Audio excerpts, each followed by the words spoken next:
بسم اللہ الرحمن الرحیم۔ السلام علیکم میرے عزیز دوستو، آج آپ کو کچھ صورتوں کی فضیلت کے بارے میں بتائیں گے۔ سورہ سجدہ کی فضیلت حدیث شریف میں بیان ہے۔ حضور نبی کریم صلی اللہ علیہ وسلم سورہ سجدہ اور سورہ ملک پڑھے بغیر نہیں سویا کرتے تھے۔ حدیث شریف میں ہے کہ سورہ سجدہ قیامت کے دن اس طرح آئے گی کہ اس کے دو بازو ہوں گے اور اپنے پڑھنے والوں پر پردہ کرے گی اور فرشتوں سے کہے گی کہ ایک شخص پر کوئی راستہ نہیں، یعنی اس کو مت پکڑو، اسے چھوڑ دو۔ سورہ سجدہ اور تبارک الذی دیگر صورتوں پر 60 نیکیاں زائد رکھتی ہیں۔ حضرت ابن عمر رضی اللہ تعالیٰ عنہما سے روایت ہے کہ جو اس سورہ سجدہ اور تبارک الذی کو مغرب اور عشاء کے درمیان پڑھے گا تو گویا اس نے لیلۃ القدر کا قیام کیا۔ حضور کریم صلی اللہ علیہ وسلم جمعے کے دن نماز فجر میں سورہ سجدے کی تلاوت فرمایا کرتے تھے۔ سورہ یاسین کی فضیلت: سورہ یاسین صبح اور شام پڑھا کریں، خاص کر نظر کی حالت میں یا مرنے کے بعد میت پر پڑھ لیں، اس لیے کہ حدیث شریف میں آیا ہے سورہ یاسین قرآن کریم کا دل ہے۔ جو شخص بھی اس کو محض اللہ تعالیٰ اور آخرت کے لیے پڑھا کرے گا اس کی ضرور مغفرت کر دی جائے گی، اور اس کو مرنے والوں پر نظر کے وقت پڑھا کرو۔ سورہ واقعہ کی فضیلت: سورہ واقعہ کے فضائل بھی متعدد روایات میں وارد ہوئے ہیں۔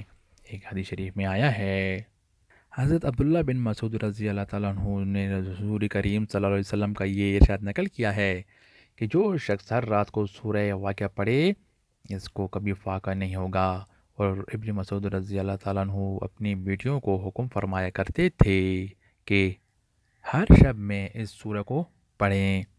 عبادت کو ذریعہ قرب الہی تو بنا سکتے ہیں، ذریعہ جاہ و مال نہیں۔ اگر ایسا کریں گے تو وہ عبادت خالص نہ رہے گی۔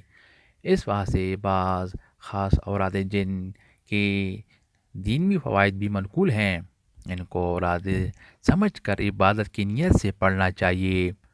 اس کا دینی فائدہ اللہ تبارک اللہ خود عطا فرمانے والے ہیں۔ ہم کو دنیا کا فائدہ حاصل کرنے کی نیت سے نہیں پڑھنا چاہیے، چونکہ مقصد اگر دنیا کا فائدہ ہوا تو عبادت نہ ہوئی، اور عبادت صرف اللہ تعالیٰ کو راضی کرنے کے لیے ہوگی تو یہی عبادت ہوگی، اور دینوی فوائد تو موجود ہیں وہ ضرور حاصل ہوں گے۔ سورہ ملک کی فضیلت: سورہ ملک تبارک الذی بیدہ الملک کثرت سے پڑھا کریں اور اس کو پڑھ کر مرحومین کو ثواب بھی پہنچایا کریں، اس لیے کہ حدیث شریف میں آیا ہے سورہ ملک کی 30 آیاتیں برابر پڑھنے والے آدمی کی اتنی شفاعت کرتی ہیں کہ اس کی مغفرت کر دی جاتی ہے۔ ایک روایت کے الفاظ ہیں، اپنے پڑھنے والے کی مغفرت کا اس وقت تک سوال کرتی رہتی ہیں کہ اس کو بخش دیا جاتا ہے۔ سورہ نصر کی فضیلت: حضور اکرم صلی اللہ علیہ وسلم کا ارشاد ہے کہ سورۃ النصر قرآن مجید کا چوتھائی ہے۔ حضرت ابن عباس رضی اللہ تعالیٰ عنہما نے عبید اللہ بن عبداللہ سے پوچھا، جانتی ہو سب سے آخر میں کون سی سورت اتری؟ جواب دیا کہ جی ہاں، وہ سورۃ النصر ہے۔